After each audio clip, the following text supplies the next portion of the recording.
오늘 히브리서 1장 1절에서 3절 말씀 함께 봉독하겠습니다. 짧으니까 함께 다 같이 읽습니다. 시작.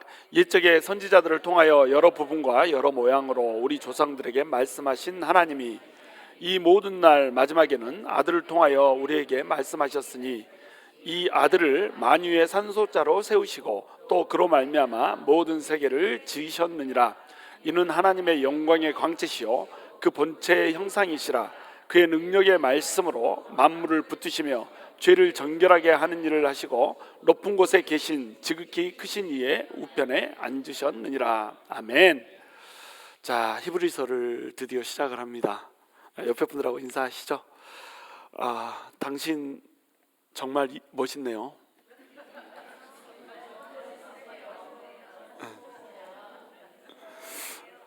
다시 한번 인사하시죠. 예수 아니면 껍데기입니다. 우리 안에 예수가 있으니까 멋있는 거죠.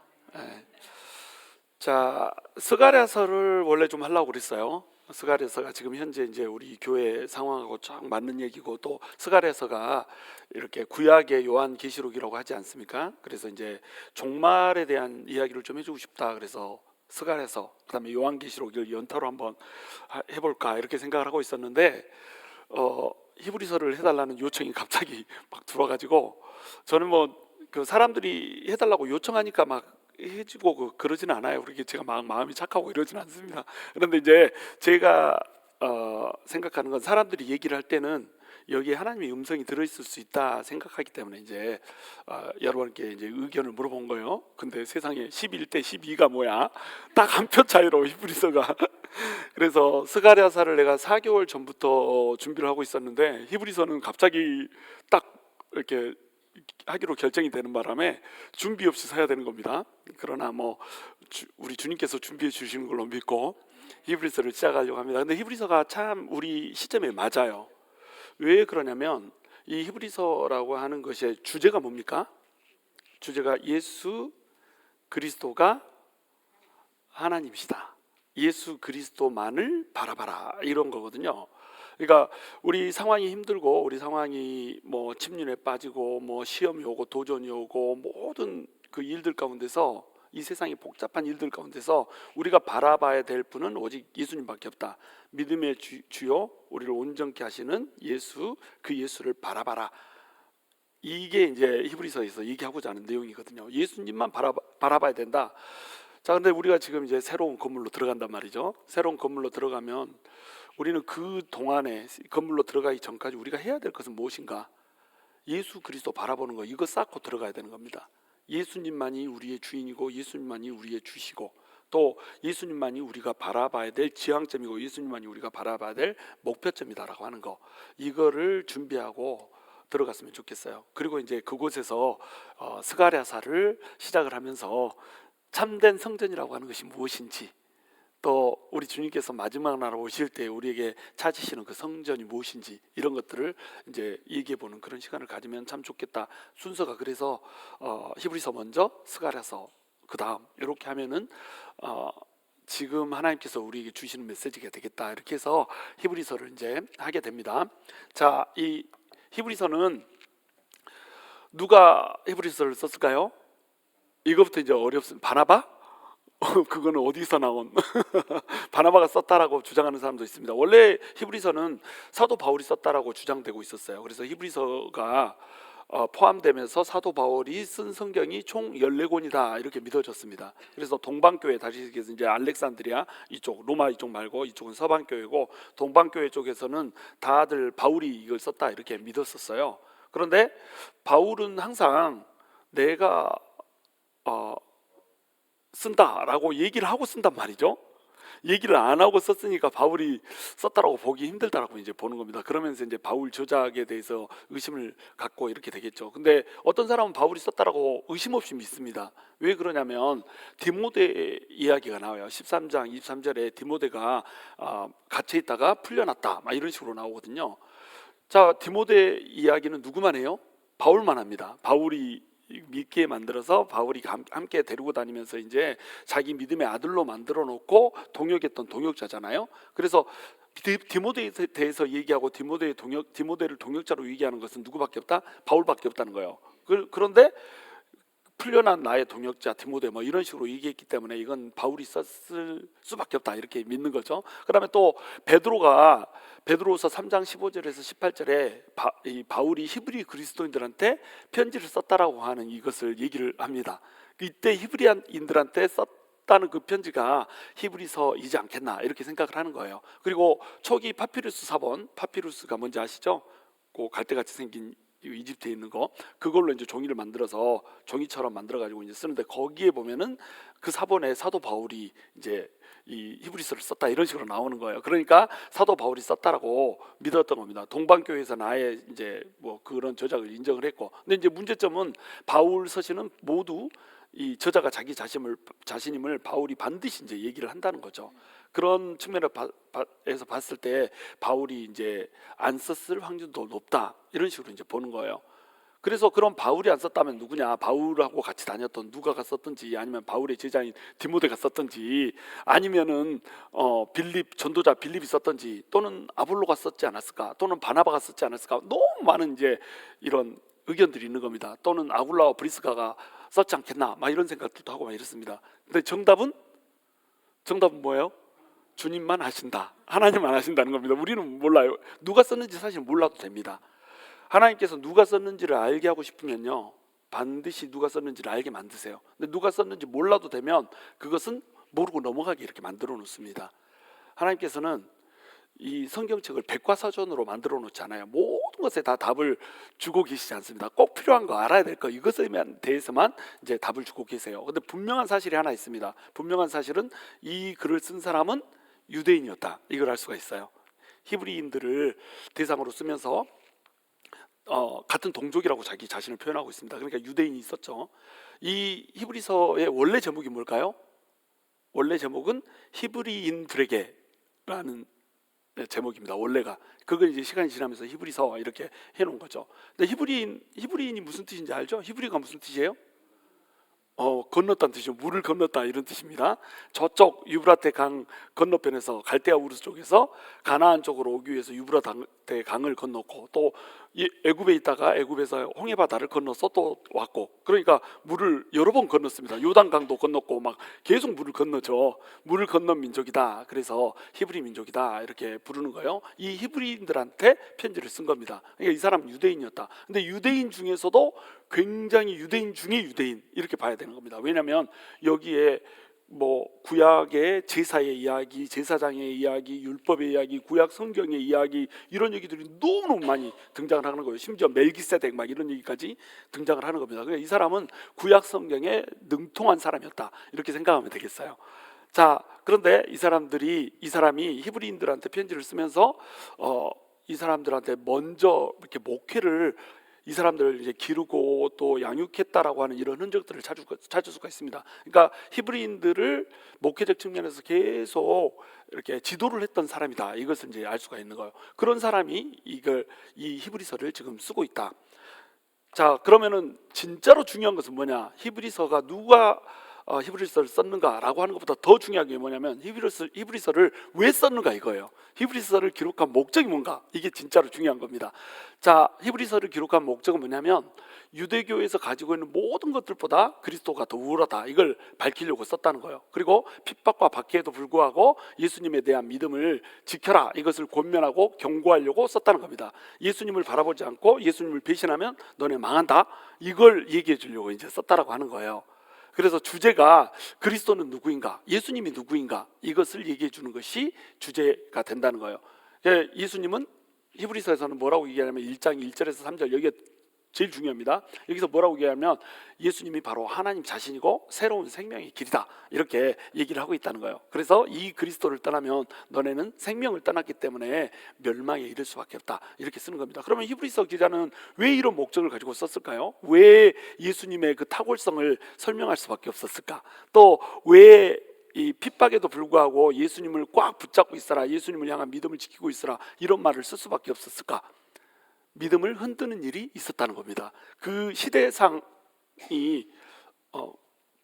시대상에 대해서 제가 안 써놨군요. 안 써놨으니까 제가 이제 그냥 얘기해 드릴게요. 이때 당시 시대상이 어떤 시대상이면 히브리인 그리스도인들이 핍박을 받는 시대였습니다. 히브리인들이 세 종류의 히브리인이 있는 거 아시죠? 유대에서 살고 있는 본토배기 정통 히브리인들이 있습니다. 그리고 흩어져 살고 있는 디아스포라 히브리인들이 있어요. 그리고 이 히브리인들 중에서 예수를 믿게 된 그리스도인 히브리인들이 있습니다. 이 세 종류의 히브리인들 중에 누구한테 쓴 걸까요? 예수를 믿게 된 그리스도인들한테, 그리스도인 히브리인들한테 이제 편지를 쓰고 있다라고 하는 거예요. 그러면 이 사람들한테 편지를 쓰고 있다. 그런데 예수님을 꼭 붙들고 있어라. 절대 예수님 배신하면 안 된다. 절대 핍박이 와도 예수님을 버리면 안 된다. 이 내용의 편지를 썼다는 건 뭐예요? 지금 유대인 그리스도인들이 어마어마한 핍박을 받고 있다, 이렇게 생각하면 되는 거예요. 지금 이제 로마 시대잖아요. 우리가 로마서에서 이미 배웠어요. 기억할지 모르겠지만 로마서를 보면 로마 황제들에 대한 이야기가 나오잖아요. 로마의 초대 황제가 누굽니까? 아우구스투스. 예수님 태어날 때 이게 호적하라고 했던 아우구스투스가 초대 황제잖아요. 그리고 나서 그 다음 황제가 누구예요? 디베레잖아요. 아우구스투스가 애를 못 낳아가지고 양자로 받아들인 디베레라고 하는 사람을 이제 황제로 세웁니다. 이 사람을 뭐 기념하기 위해서 지은 도시가 이제 디베레하고, 그 디베레 쪽에서 호수를 바라보면서, 갈릴리 호수를 바라보면서 그 이름을 붙이면 디베레 호수고 막 이런다고 그랬어요. 디베레라고 하는 이름도 잘 아시죠? 그 다음에 황제가 된 사람이 누굽니까? 3대 황제가 칼리큘라라고 들어보셨어요? 가이오 황제. 그 다음 황제가 누굽니까? 글라디우스. 글라디오라고 하는 황제, 이 황제가 굉장히 중요하다고 얘기했어요. 글라디오 황제는 이 나사렛 칙령이라고 하는 것을 발표를 했고, 또 유대인들을 축출을 했습니다. 유대인들이 이 로마 땅에서 살고 있었잖아요. 근데 유대인들 보면은 좀 로마 팍스 로마나 해가지고 이 로마의 힘으로 좀 화평을 이루고 좀 하나 돼서 이렇게 살았으면 좋겠는데, 잘 융화돼서 살았으면 좋겠는데, 유대인들은 어때요? 굉장히 이 하나님 한 분만을 바라보면서 하는 여호와 신앙을 가지고 있기 때문에 어떤 문제가 있어요?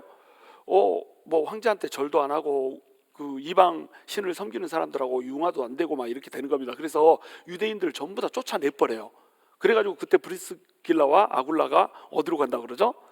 고린도로 가가지고 사도 바울을 만나는 거잖아요. 자, 이때 이 유대인들을 쫓아낼 때 어떻게 쫓아내냐면 재산을 다 몰수를 벌습니다. 있는 것 전부 탈탈 털어서 다 뺏어버리고 너네 가, 이렇게 한 거예요. 그러니까 재산 챙겨서 나가세요, 이렇게 한 게 아니에요.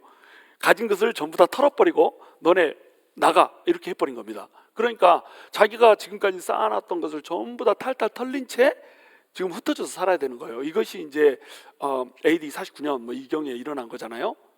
그래서 유대인들은 전부 다 자기가 가진 것들을 빼앗기고 로마에서 쫓겨나가지고 흩어져서 살았어야 되는 이런 시대입니다. 그러니까 그 시대 때부터 유대인들에 대한 환란이 있었죠. 이때 유대인들은 그리스도인이건 그리스도인이 아니건 전부 다 환란을 받았었어야 됐어요. 근데 히브리 그리스도인들은 어땠어요? 유대인이니까, 그리스도인이면서 유대인이니까 글라디오가 그런 핍박을 할 때 핍박의 대상이 들어갔어요, 안 들어갔어요? 들어갔다는 거예요. 그러니까 그들은 터전을 다 뺏기고 전부 쫓겨나서 이렇게 살다가 이제 칼리굴라가 죽었습니다. 그래서 좋다고 다시 로마로 돌아가고 막 이렇게 했어요. 그런데 그 다음을 이어서 왕이 된 사람이 누구예요? 검은 고양이 네로가 황제가 돼버린 거야. 네로가 제일 처음에는 좀 잘하려고 했습니다. 그런데 나중에 이제 그 로마 시에 이제 화재가 나잖아요. 그래서 이 화재를 발생시킨 사람이 네로다, 이런 소문이 이제 나기 시작한 겁니다. 그 틈에 이제 이 그리스도인들이 자, 로마시에 화재가 나는 거 봤지? 나중에 하나님이 다시 오실 때는 이처럼 세상에 삐까뻔쩍하고 번영하는 아무리 화려한 나라라고 할지라도, 화려한 사람이라고 할지라도 전부 다 불구덩이에 타는 순간이 올 거야, 이렇게 복음을 전하는 도구로 사용한 겁니다, 로마의 화재를. 그러니까 네로가 이거 봐라, 이거 봐, 기독교인들이 이렇게 말하고 다니지, 이 화재는 기독교인들이 낸 거야, 이렇게 해가지고 기독교인들을 핍박을 하기 시작한 거예요. 그래서 기독교인들이 이제 핍박을 받는데 이때는 유대인들이 다 핍박을 받는 게 아니에요. 누구만 핍박을 받습니까? 기독교인들만 선택적으로 핍박을 받는 거예요. 그러니까 이 핍박을 받으면은 이제 이 사람들은 어떻게 되겠어요? 맨 처음에 핍박을 받을 때는 예수 안에 소망을 두라, 너희를 나를 미워했기 때문에 너희도 미워할 것이다. 너희를 미워하면 너희들은 그것이 당연한 줄로 알라. 그리고 주님의 주시는 그 소망을 가지고 장차올 영광을 위해서 지금 고난의 잔을 마시라. 이 말씀을 붙들고 그들은 막 고난을 견뎠습니다. 이겼어요. 근데 이것이 어떻게 됐어요? 장기화가 돼버린 거예요.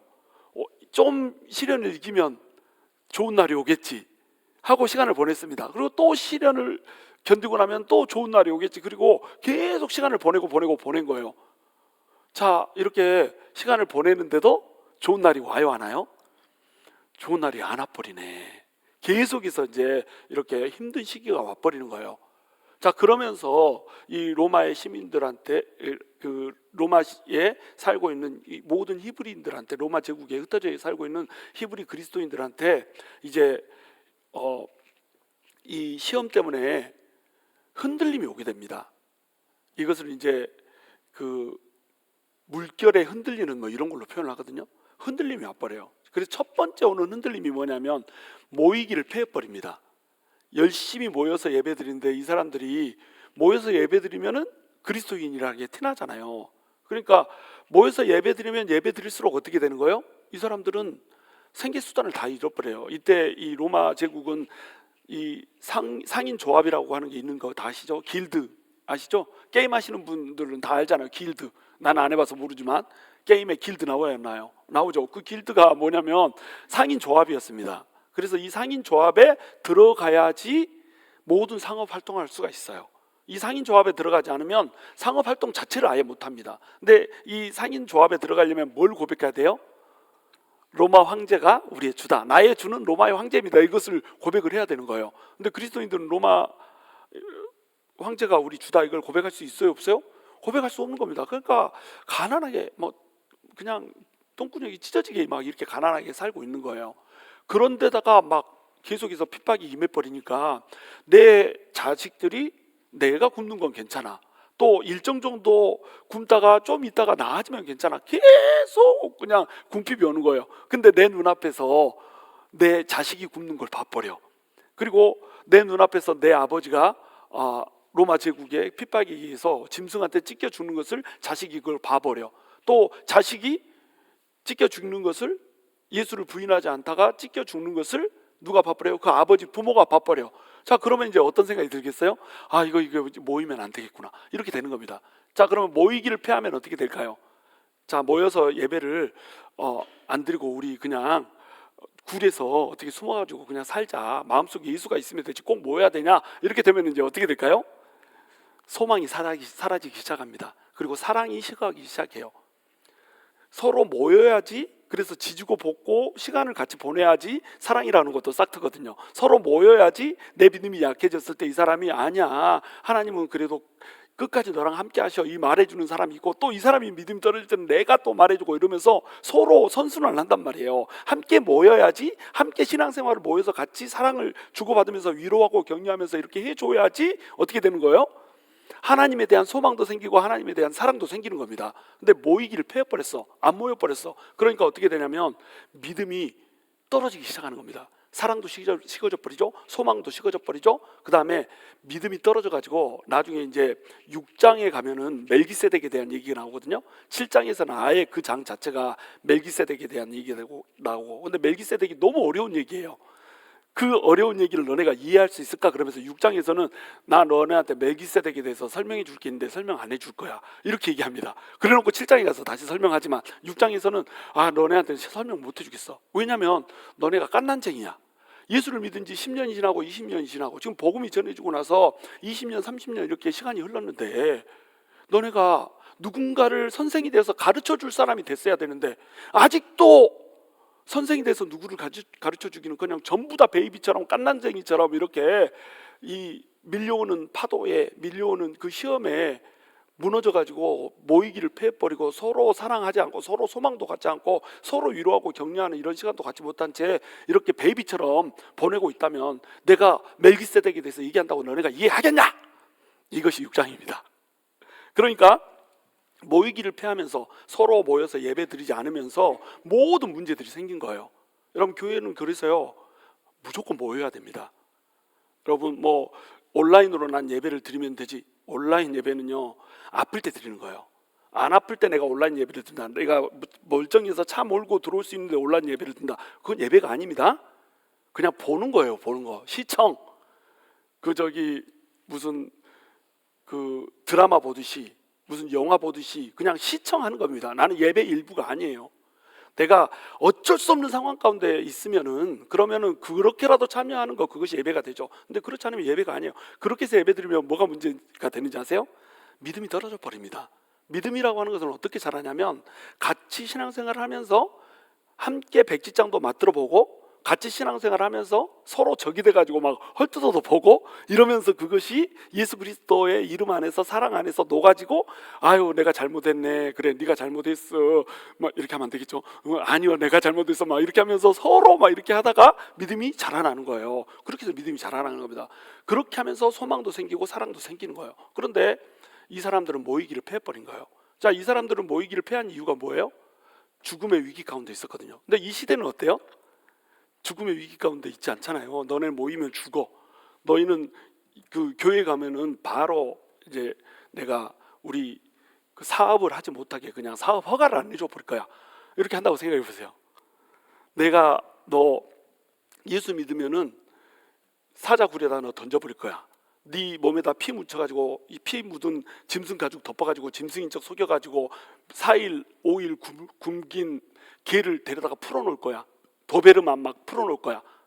이렇게 하면은 여러분, 죽음을 각오하고 그럼에도 불구하고 나는 모여서 예배드리겠다, 이렇게 할 수 있을까요?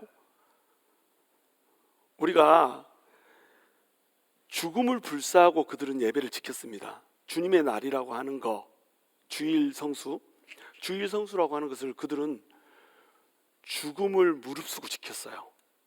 같이 모여서 주일날 예배 드리고 나서 또 함께 모여서 떡을 떼고 함께 모여서 하나님의 말씀을 나누고 이렇게 하는 것을요, 그들은 죽음을 불사하고 했습니다. 근데 우리는 어때요? 나오기 싫으면 안 나와버려. 예배가 너무 길다고 투덜투덜 거려버려. 예배의 은혜가 안 된다고 막 투덜투덜 거려버려. 그들은요 300년 동안을 카타콤에서 예배 드렸다니까요. 카타콤에 에어컨이 돼요? 냉장고가 있어요? 선풍기가 있습니까? 히터가 있어요? 카타콤 동굴에서 300년을 예배 드렸습니다. 그러면서 그들은 목숨을 걸었어요. 그게 그들의 신앙이었습니다. 우리 한국에도 맨 처음에 신앙이 들어올 때 그렇게 예배 드렸어요. 신사참배 시키고 막 이런 시대잖아요. 일본 천황이 신이라고 생각했습니다. 천황 말고 다른 신을 섬기는 거, 이것을 용납할 수가 없었어요. 그래서 크리스찬들에 대해서 어마어마한 핍박이 있었습니다. 근데 그들은요, 우리 선조들은요, 모이기를 패하지 않았어요. 목숨 걸고 주일 성수했습니다. 목숨 걸고 예배 드렸고요, 목숨 걸고 자기 신앙을 고백했어요. 이렇게 아무런 해악도 없고 아무런 무슨 불이익을 당하는 것도 없는데, 우리처럼 조금 뭐하면 예배 빠져버리고 조금 뭐하면은 막 좀 대충 예배 드리고 얼른 집에 가버리고 이렇게 안 했다니까요. 그들은 굶어 죽는 상황이 돼도 예배는 반드시 지켰던 겁니다. 이게 그들의 신앙이었어요. 이 히브리서에 나오는 히브리 그리스도인들은요, 나중에 이제 이 히브리서를 쓴 기자가 너네 이렇게 하면 안 된다라고 경고를 주긴 했지만, 그런 무서운 핍박 속에서도 어느 정도까지는, 어느 시점까지는요 목숨을 걸고 신앙을 지켰었습니다. 근데 그 시간이 계속돼 버려요. 내 눈앞에서 나의 아는 사람이, 나의 친구가, 나의 친지가, 나의 형제가, 나의 자매가, 나의 부모가, 나의 자녀가 예수를 믿는다는 이유로 죽어가요. 그러니까 그들 마음속에 이거 예수를 믿는다는 게 진짜 잘하는 걸까? 예수님이 진짜로 만왕의 왕이시고 만주의 주라고 하는 것이 맞는 얘기일까? 라고 하는 회의가 들기 시작한 겁니다. 왜? 지금 현재 우리 위경에 빠진 상황을 고쳐주질 않거든요.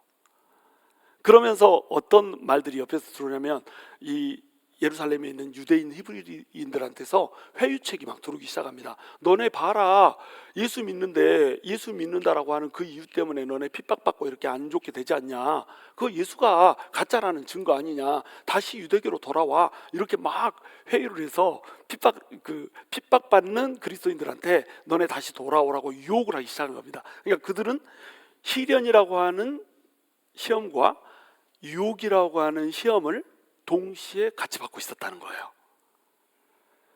그게 그들을 공격하고 있는 그들을 향한 도전이었다고 하는 거예요. 저도 제가 의심 없이 우리 건물을 사서 들어갈 거라고 믿고 있지 않습니까? 그런데요, 의심 없이 믿고 있는데도 불구하고 아니 상대방 쪽에서 내가 사인을 해서 보냈으면 자기들이 계약서 써서 보낸 거잖아요. 자기들이 써서 보낸 계약서니까 내가 사인해서 보내면 그 자기들이 쓴 거니까 바로 그냥 1초면 사인해서 보낼 수 있단 말이에요. 안 와. 사인이 안 와.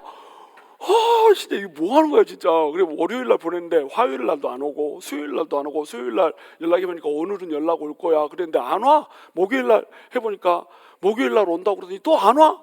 그래가지고 오늘 화딱지가 나서 도대체 왜 이렇게 안 오는 거냐 그랬더니 놀러 갔대. 여행 갔대. 야, 여행 가서 그거 한번 열어볼 시간이 없나? 그러니까 이 지금 짝 5일 지나는 시간이잖아요. 4일에서 5일 지나는 이 시간 동안에 별의별 생각이 듭니다. 이거 진짜 아무것도 아닌 거잖아요. 이거 사실 안 된다고 해도 우리 목숨이 빼앗겨지는 거 아니잖아요. 안 된다고 해도 우리 지금까지 이곳에서 예배 잘 들어왔고 이곳에서 또 뭐 많이 성장하지 않았지만 조금 이렇게 성장해 가고 있잖아요. 그러니까 우리 죽고 사는 문제는 아니란 말이에요. 그런데도 불구하고 이 연락이 안 오니까 막 초급해지는 거예요. 빨리 연락이 와야 되는데 왜 안 오는 거야? 내 믿음이 이 정도밖에 안 되는구나. 다급하고 초급하고.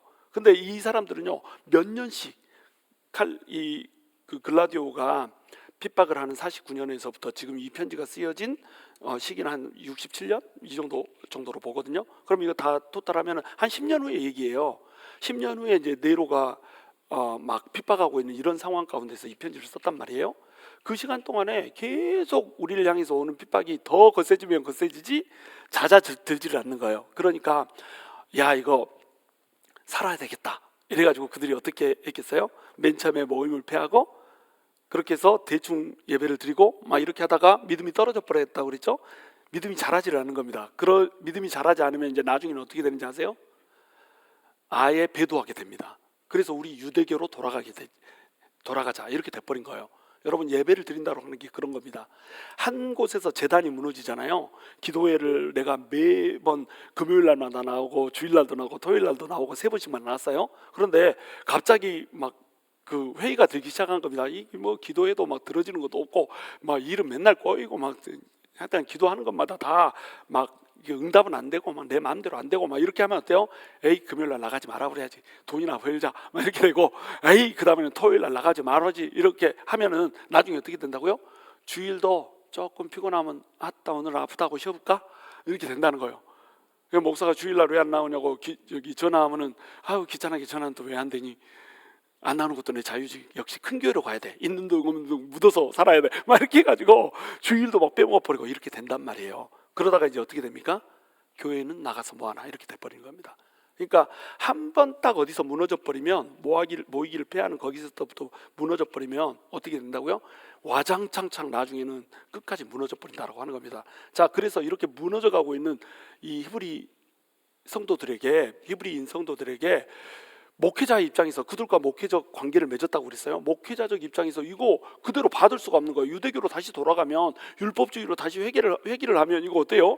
예수 안에 구원이 있는데 예수를 버려버린 게 되잖아요. 이거 큰일 나게 생긴 거예요. 그러니까 이제 너네 거기 돌아가면 멸망한다, 망한다 이 얘기를 해주려고 쓴 책이 뭐다?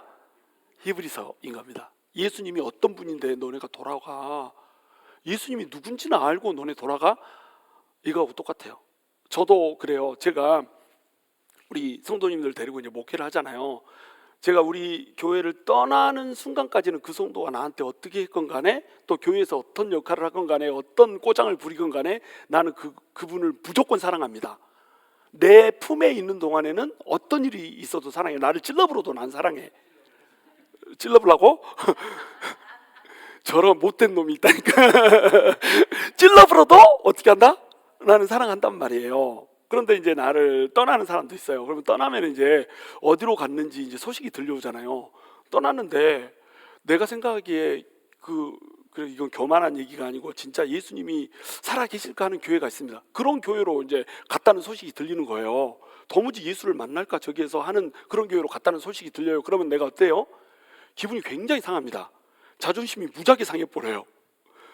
아니 도대체 예수 그리스도를 만나는 것에 관심이 있나? 막 이런 생각이 들어요. 그 귀한 예수 그리스도 이름, 그 이름을 만날 수 있는 것을 놔두고 그래 떠나서 더 좋은 곳에 가서 더 예수님을 잘 만날 수 있는 그곳에 가서 신앙생활 하면은 100번도 보내주지. 그렇죠? 아이고 거기 가서 더 잘 믿을 것 같으면 가세요. 안 간다고 해도 내가 가서 보내주죠. 제가 입버릇처럼 말하잖아요. 나 말고 여러분의 신앙 성장에 더 도움이 될 수 있는 그런 목회자를 만나거든 떠나도 된다고 내가 얘기하잖아요. 근데 찾기 매우 힘들 거라고 내가 얘기하잖아요. 그렇죠? 자, 이렇게 얘기하는 게 제가 진심입니다. 진심. 제 관심은요, 여러분이 하나님을 사랑하고 하나님 만나는 거예요. 근데 하나님을 사랑하고 하나님 만나는 것은 공동체 안에서 되는 거기 때문에 조금 부족한 것이 있고 조금 모자란 것이 있고 그래도 그 공동체를 지키고 그 공동체 안에서 내가 어떻게 이 공동체를 위해서 더 발전시키는 방향으로 내가 설 수 있을까, 이걸 고민하는 게 진짜 믿음이긴 하죠. 근데 그 믿음이 안 되면은 더 하나님 나라를 위해서 내가 잘 쓰일 수 있는 곳으로 가야 되는 거 맞습니다. 나는 그거 뭐 별로 나쁘게 보지 않아요. 그런데 예수님을 진짜 만날 수 있는 곳으로 가야 되지 않지 않겠어요? 이게 이제 제 관점이란 말이죠. 근데 히브리 이 기자가 볼 때 똑같이 이렇게 생각을 하는 겁니다. 아니 예수님을 떠나서 세상에 유대교로 돌아간다고? 생명도 없고 그 다음에 하나님의 자녀가 되는 권세도 없고 영원한 나라를 누릴 수 있는 그 상속권도 없고 유업도 받지 못하고 영광도 없는 그곳으로 돌아간다고?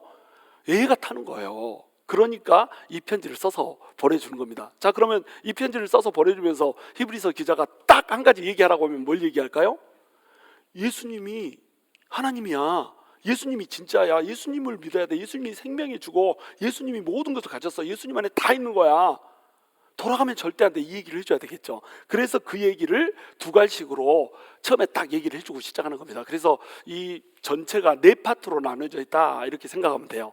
자, 첫 번째 파트는 뭐냐면 1장 1절에서 3절까지 내용인데 예수님이 곧 하나님이시다 이렇게 얘기해 주는 거예요. 오늘 이제 뒷부분에서 보겠지만 예수님의 정체성에 대해서 7가지를 얘기합니다. 근데 7가지 정체성을 각자 다르게 얘기하지만 말하자면 이게 뭐예요? 예수님이 곧 하나님이다 이 말이에요. 하나님을 버려두고 너네가 어디를 가려고 이 얘기를 하는 겁니다. 그리고 나서 이제 1장부터 10장까지는 지금 유대교에서 믿고 있는, 유대교에서 대단하다고 생각하는 그 모든 것들이 예수님하고 비교하면 잽이도 안 된다 이 얘기를 해주려고 하는 거예요. 그래서 첫 번째 등장시키는 얘기가 뭐냐면 천사 얘기입니다. 천사. 유대인들은 천사하면 끝복 넘어갔거든요. 천사가 나타났어요. 예를 들어서 삼손의 그 아내가 이 천사가 나타나가지고 삼손 태어날 거라고 얘기를 해주잖아요. 그리고 나서 이 마노아 그 삼손의 아버지가 야 왜 너한테만 나타나서 말해줬다니 나도 같이 보자 막 이렇게 해가지고 기다리고 있단 말이에요. 딱 저기 천사가 나타나니까 어떻게 합니까? 그 앞에서 경배하려고 하잖아요. 사도 요한도 어떻게 했어요? 반모섬에서 천사가 나타나서 계시를 주려고 하니까 그 앞에서 경배하려고 하잖아요. 그렇죠? 자동으로 경배하려고 하는 겁니다. 그들은 천사에 대한 이런 숭배 사상이 있었어요. 그래서 그들은 천사에 대한 신화를 막 썼습니다.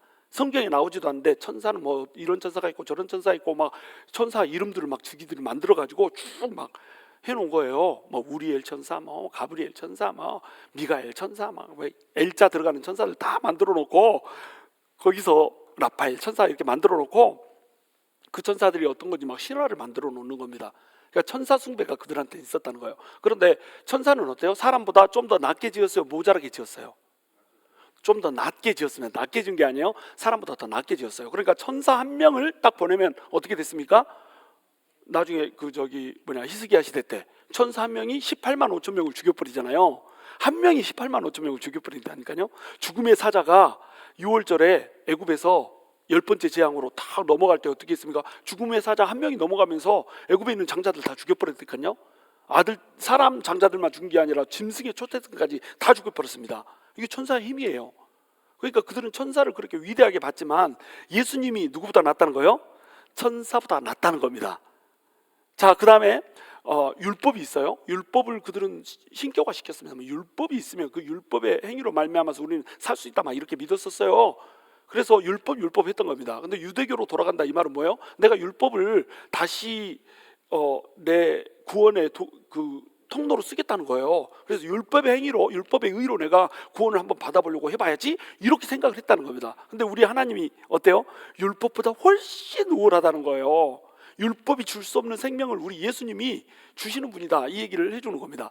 이것이 1장에서 2장 얘기예요. 그리고 이제 3장 4장에서는 모세와 약속의 땅보다 우리 예수님이 우월하다, 이 얘기를 해주는 거예요. 모세 하면은 그들은 야, 민족의 지도자, 우리 천사로부터 율법을 받은 사람, 이렇게. 근데 여러분, 천사로부터 율법을 받았는데 예수님은 누구보다 높아요? 천사보다 높잖아요. 천사한테 율법을 받았으니까 모세가 이 탁월하다. 모세는 하늘에 올라가서 하늘에서 천사한테 율법 받아서 내려와서, 원래 예수님은 하늘에 계셨다니까요. 그게 사실이라고 하더라도 원래 예수님은 천사보다 높다니까요. 그런데 천사보다도 못한 모세를 그들은 신격화시키면서 모세 막 이렇게 했던 겁니다. 그리고 모세와 더불어서 그들은 약속의 땅, 예를 들어서 이스라엘 땅 또는 예루살렘, 이 땅이 그들은 진짜 땅이라고 생각했어요. 이 땅을 통해서 메시아가 오고, 메시아가 구원을 하고 다시 이 만왕의 왕이 여기서 메시아 이미 왔잖아. 이미 와서 거기 앉았잖아요. 그런데 그들은 약속의 땅을 우월하게 좋게 생각을 했다는 겁니다. 더 다른 땅보다 특별하다고 생각했어요. 근데 그것보다 누가? 우리 예수님이 더 우월하다는 거예요. 이제 세 번째로는 이 아론보다도 더 우월하다는 거예요. 아론은 뭐 부모도 있고 죽고 나면은 다음 자식들이 와가지고 뭐 제사를 드리고 막 이렇게 하니까 아론이 드린 제사는 효력이 없습니다. 구원을 받게 할 수가 없어요. 일시적으로 죄를 속해줄 뿐이죠. 그러니까 멜기세덱이라고 하는 사람을 등장시켜서, 이건 나중에 설명할 거예요. 멜기세덱이라고 하는 사람을 등장시켜서 예수님은 아론하고 비교가 안 되는, 부모도 없고 시작도 없고 끝도 없고 족보도 없고 그냥 죽음도 없고 영원부터 영원까지 계속 있는 분, 그런 제사장으로, 대제사장으로 예수님이 왔어. 아론 계열의 대제사장하고는 상대도 안 되고 비교도 안 되는 그런 훌륭한 제사, 새 제사를 드려주는 분, 그런 분이 바로 우리 예수님이셔, 이렇게 얘기를 해주는 겁니다. 그리고 이제 네 번째로는 구약 제사를 통해서 그들은 그렇게 줄 수 있다고 생각했거든요. 근데 구약 제사는 짐승의 제사잖아요. 짐승이 어떻게 인간을 대신해서 죽어줄 수 있습니까? 그러니까 구약 제사보다도 이 그리스도가 주신 그 복음 안에 있는 새 제사, 새 언약, 그것이 진짜로 더 우월한 것이다, 이렇게 설명을 해주면서 예수님이 유대교에 있는 모든 것들, 너네 유대교로 돌아가려고 하지, 그 유대교에 있는 한 가지 그 모든 것보다도 우리 예수님이 더 뛰어나. 그러니까 유대교로 절대 돌아가면 안 되는 거야. 예수 붙들고 있어야 돼, 이렇게 얘기를 하고 있는 겁니다. 우리 식으로 얘기하면 예수를 믿었는데 뭐 사업도 안 되고 뭐 돈도 안 벌어지고 막 뭐 내가 뜻하는 기도 제목들도 안 들어주고, 이거 어때요? 그러니까 세상 가운데 나가서 내 힘으로 어떻게든지 한번 해보려고 예배 빼먹고 성경 읽는 거 빼먹고 예수 그리스도 잘 믿는 거 다 제쳐놓고 그냥 뭐 그 시간을 다 대신 투자해서 내가 성공할 길을 열어갑니다. 근데 그렇게 해서 얻으려고 하는 그 모든 것보다, 세상의 그 값지다고 하는, 기분 좋게 하는 그 모든 포도주보다 우리 예수님의 입맞춤이 훨씬 낫다, 이 얘기를 지금 해주고 있는 거예요. 자, 그 다음에 세 번째 파트는 뭐냐면 핍박을 이기고 믿음으로 서야 한다. 자, 예수님이 믿음의 유일한 대상이다. 그러니까 너네는 소망을 굳게 잡고 온전한 믿음으로 살아. 예수 그리스도를 믿는 그 믿음으로 살아. 우리의 그 믿음의 주요 온전하신 주님, 그 주님을 너네가 붙들고 서야 된다. 예수님을 붙들고 서야 된다. 이렇게 믿음으로 서라고 얘기를 해주는 겁니다.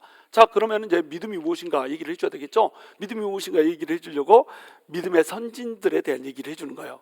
그래서 10장 19절에서 39절까지, 여기까지는 믿음으로 너네가 서야 돼, 이 얘기를 해줬다면 11장에 들어가면서 믿음의 선진들이 누구이냐, 그렇게 해가지고 막 그 노아, 아브라함 막 다 믿음의 선진들의 얘기를 해주면서, 자, 이 사람들이 전부 다 믿음으로 섰던 사람들이다, 이렇게 해서 믿음에 대해서 설명하고 있는. 믿음은 무엇이냐, 믿음의 선진들을 봐라, 너네는 어떻게 믿어야 되냐, 이 얘기를 해주는 겁니다.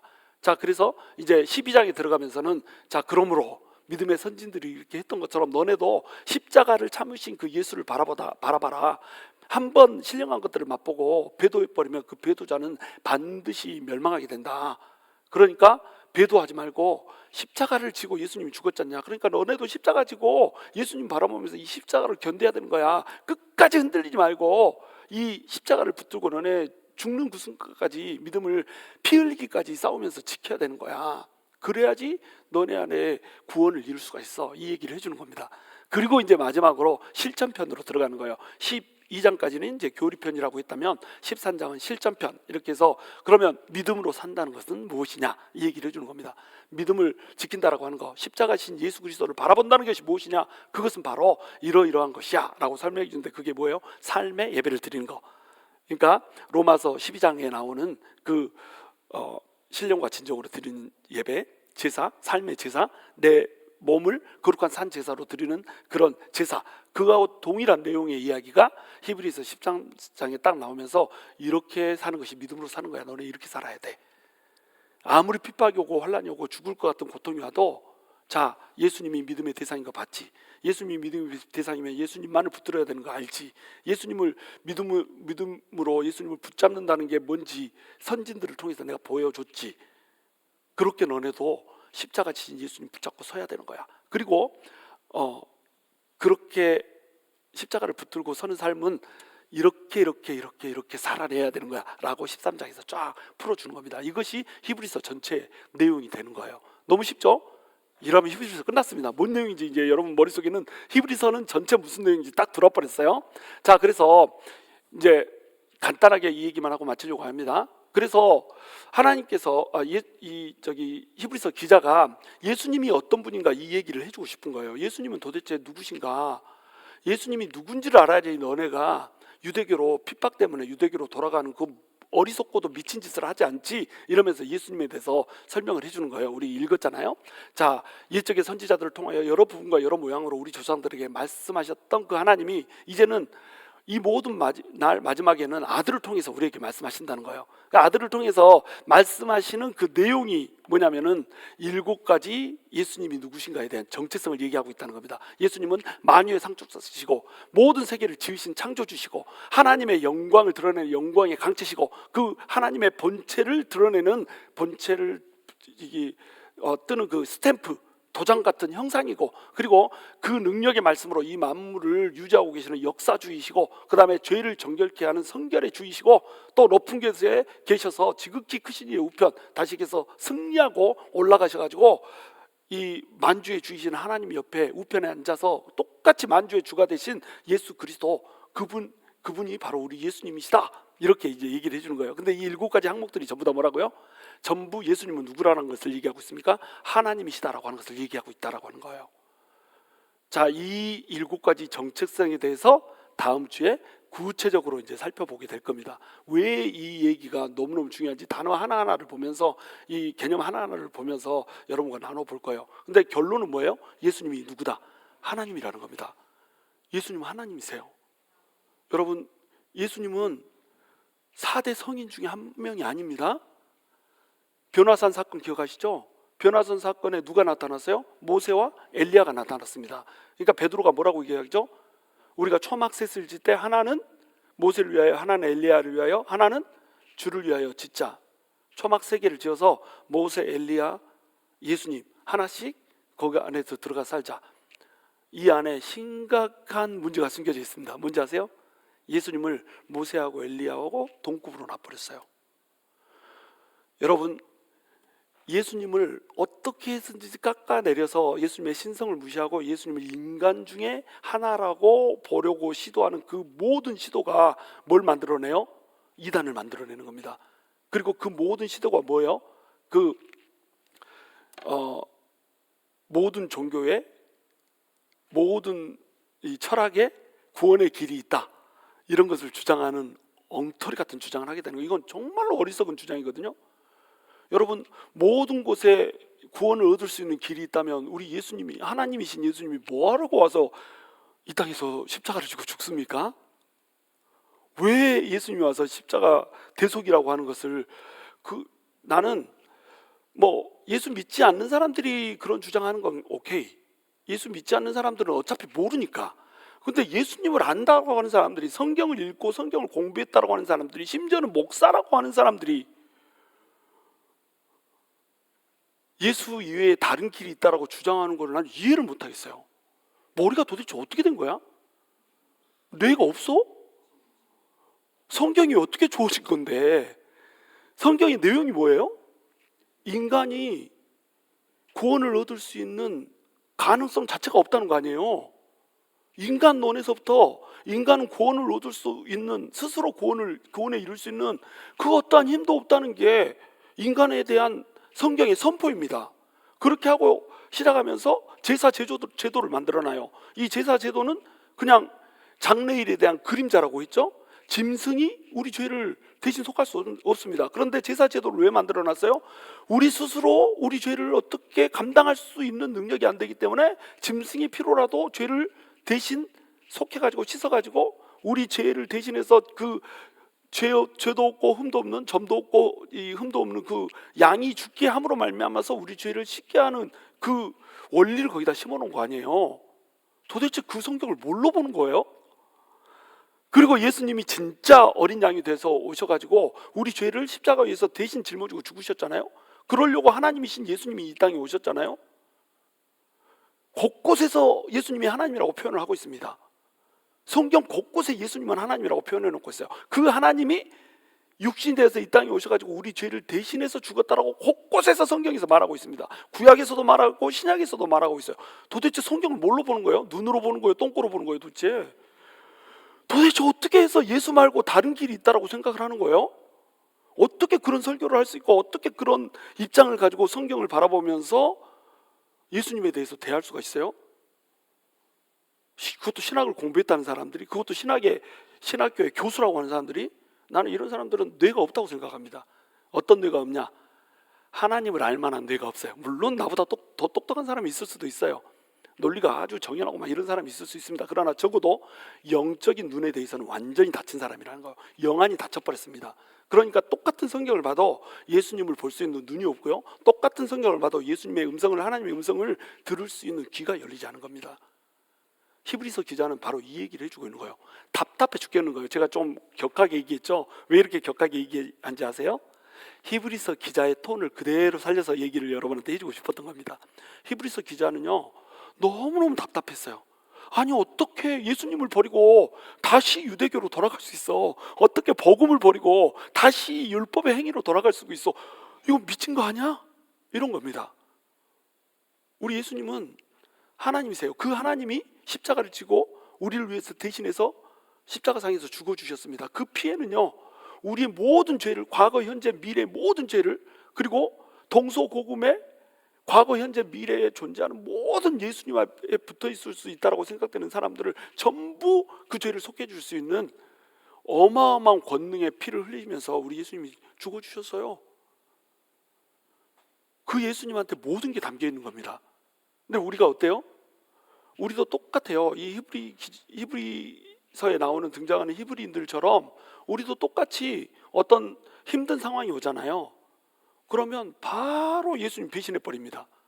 여러분, 우리 이런 질문 많이 하잖아요. 누군가가 네 머리에 총을 대놓고 예수를 배신하면 너는 살 수 있어, 이렇게 하면 난 할 수 있을까, 이런 말들을 자주 합니다. 자, 나는 자신 없어, 자신 있게 말합니다, 사람들이. 그런데 여러분, 우리가 그렇게 극단적인 상황까지 갈 필요도 없어요. 우리 예수님이 하나님이 돼버리잖아요. 그래서 예수님이 우리한테 하나님의 자녀가 되는 권세를 줘버렸잖아요. 그래서 하나님의 영광이 우리를 기다리고 있다라고 하는 그 믿음이 진짜 내 믿음이 됐잖아요. 그러면 세상에 있는 웬만한 것들은 전부 시시콜콜해져 버립니다. 우리 건물 600만 불짜리 350만 불에 사서 가는 거요, 예수님이 진짜 내 마음속에 여기까지 차버리잖아요. 시시콜콜한 얘기 돼버려요. 저것도 하나님이 분명히 기적을 베풀어 주는 거 맞고 우리가 기뻐하고 즐거워해야 되는 일 맞지만 저것마저도 예수님이 진짜 내 안에 차면 전부 시시한 거 돼버려요. 누군가가 나를 힘들게 하고 아프게 하는 거요, 너무 시시해져 버립니다. 아내가 막 나를 긁고 막 그냥 나를 공격하는 거요, 막 따박따박 막 한마디도 안 지고 막 말대꾸 하는 거요, 시시콜콜해져 버려요. 우리가 그것이 시시콜콜해지지 않는 이유가 뭔지 아세요? 그렇게 막 흔들리는 이유가 뭔지 아세요? 예수님이 꼭대기까지 차지하는 겁니다. 예수님이 내 주인이 아닌 거예요. 물론 주인이죠. 근데 완벽하게 내 삶을 전부 통치하는 주인이 아닌 겁니다. 예수님이 어떤 분인지를 똑바로 알지 못하는 거예요. 그것이 히브리 기자가 가슴 아파하는 이유였습니다. 저도 목회자의 심정으로 똑같이 그 가슴 아픔이 있는 거예요. 그렇게 입술이 부르터지게 그냥 설명을 해줘도, 예수님에 대해서 그렇게 설명을 해줘도 어쩜 그렇게 못 알아먹을 수가 있어. 어쩜 그렇게 예수님 말고 더 소중한 것들이 이렇게 많을 수가 있어. 그런데 그렇게 설교하고 있는 나도 어때요? 어쩜 그렇게 예수님 말고 소중한 것이 이렇게 많아. 그 건물 그거 고작 5일 동안 연락 안 오는 거 그것 때문에 몸달아하고 성질내고 막 그냥 왜 이렇게 연락을 안 하냐고, 그냥 내 눈앞에 있으면 그냥 뒤통수 한 대 때리고 싶다고, 너무 게을러 터졌다고. 아니 1초면은 사인해서 보내줄 수 있는 걸 왜 안 보내냐고 막 이렇게 성질내가지고 막 이렇게 하고, 소화도 잘 안 되고 그냥 스트레스 쌓이고 그냥 막 살 빠지고 그냥 목사하기 진짜 힘들다 막 이러고 있고, 왜 이렇게 안 변하는 거야? 왜 이렇게 저것들은 말을 안 들어주는 거야? 왜 이렇게 내 뜻대로 되는 게 없는 거야? 이러고 있고. 이거 왜 이래요? 왜 이럴까요? 도대체 목사인 나조차도 예수님이 탑밥 되지 않은 겁니다. 여기까지 예수님이 안 찬 거예요. 이거를 우리가 오늘 이 밤에 회개를 해야 되는 겁니다. 진짜로 예수님이 내 꼭대기 찾을게. 여러분, 우리가 이제 1장을 지나가고 있잖아요. 13장 지나갈 때쯤이면 우리가 어떻게 돼야 될까요? 믿음의 주시오 온전케 하시는 이신 우리 예수 그리스도, 그분만을 바라볼 수 있어야 됩니다. 예수님을 진짜로 내 머리 꼭대기까지 꽉 채울 수 있어야 돼요. 13장 끝날 때 우리 교회가 이렇게 됐으면 좋겠어요. 그래서 히브리서를 하게 된 것을 인해서 내가 너무 기뻤습니다. 히브리서의 모든 내용이 예수님이거든요. 그냥 예수님으로 철철 넘치는 곳이 히브리서거든요. 나는 우리 성도들이 제발 이렇게 됐으면 좋겠어요. 우리 교회가 제발 이렇게 됐으면 좋겠어요. 맨 헛된 생각하는 이런 거 말고, 진짜 교회다운 교회는 뭐냐면 예수님이 머리 꼭대기같이 찬 교회입니다. 여기까지 예수님이 차버리잖아요. 교회에서 웬만한 일들은 아무것도 아닌 게 돼버려요. 뭐 이거 좀 부족하고 저거 좀 부족하고 막 이딴 거요, 웃겨져 버립니다. 그게 뭔데 아무것도 아닌 게 돼버린다니까요. 뭐 직장이 좀 안 되고, 뭐 사업에서 좀 실패했고, 뭐 회사에서 인정 좀 못 받고, 막 보스는 푸시해대고, 막 밑에 애들은 막 나한테 기어들어 쌓고, 위에서 밑에서 오는 바람에는 샌드위치 돼 있고, 이딴 거요. 예수가 여기까지 차잖아요. 아무것도 아닌 게 돼버립니다. 그게 별거인 이유 뭐라고요? 예수님하고 별거했어. 세상 것이 별거가 되는 이유, 예수님과 별거 중이다, 이렇게 생각하면 되는 겁니다. 예수님과 별거하지 맙시다. 예수님을 여기까지 채워야 됩니다. 바로 그런 은혜가 있게 되기를 주님의 이름으로 축원합니다.